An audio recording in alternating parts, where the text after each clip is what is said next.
Supply analysis. Introduction. The study of supply is as important as the study of demand.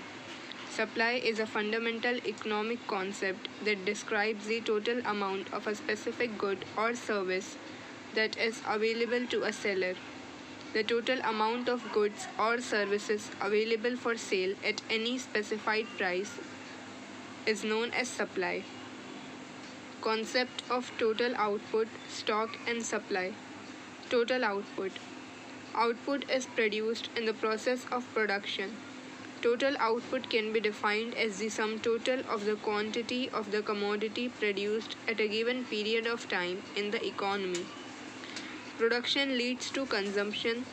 In the process of production, inputs are converted into output or final goods. Stock. Stock is the total quantity of commodity available for sale with a seller at a particular point of time. It is the source of supply. It is potential supply. By increasing production, stock can be increased. Without stock, supply is not possible. Normally, stock exceeds supply and it is fixed and inelastic. In case of perishable goods such as milk, fish, etc., stock may be equal to supply. On the other hand, for durable goods such as furniture, garments, etc., stock can exceed the supply. Supply. Supply is a relative term. It is always expressed in relation to price, time, and quantity. Meaning of supply. The word supply implies the various quantities of a commodity offered for sale by producers during a given period of time at a given price. It is related to time and price.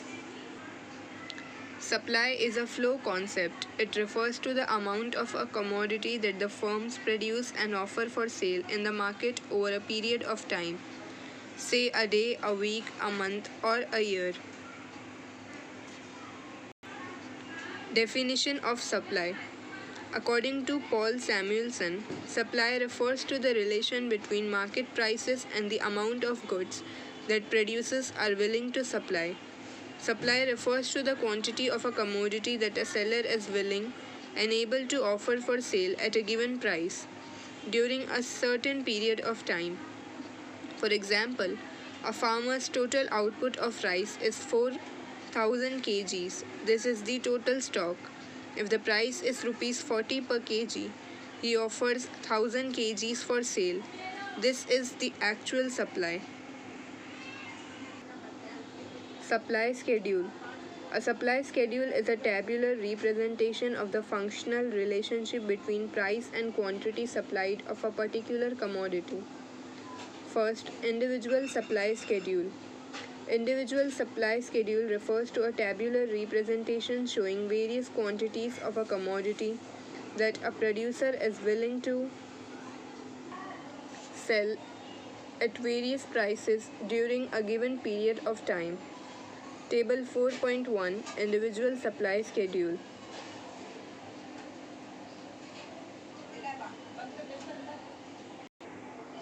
Table 4.1 explains the functional relationship between price and quantity supplied of a commodity. Lower the price, lower the quantity of a commodity supplied, and vice versa. At the lowest price of rupees 10, supply is also lowest at 100 kgs. At the highest price of rupees 50, quantity supplied is highest at 500 kgs. Individual supply curve. It is a graphical representation of individual supply schedule. Individual supply curve.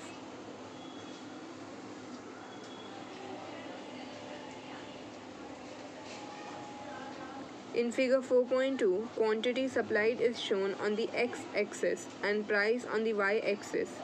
Supply curve SS slopes upward from left to right, indicating a direct relationship between price and quantity supplied.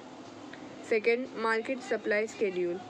Market supply schedule refers to a tabular representation showing different quantities of commodity which all producers are prepared to sell at different prices at a given period of time.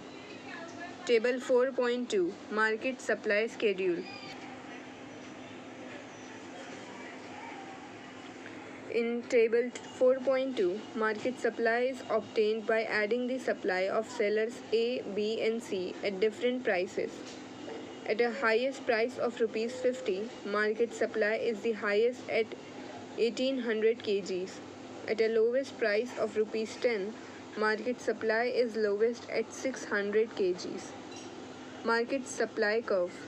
It is a graphical presentation of market supply schedule.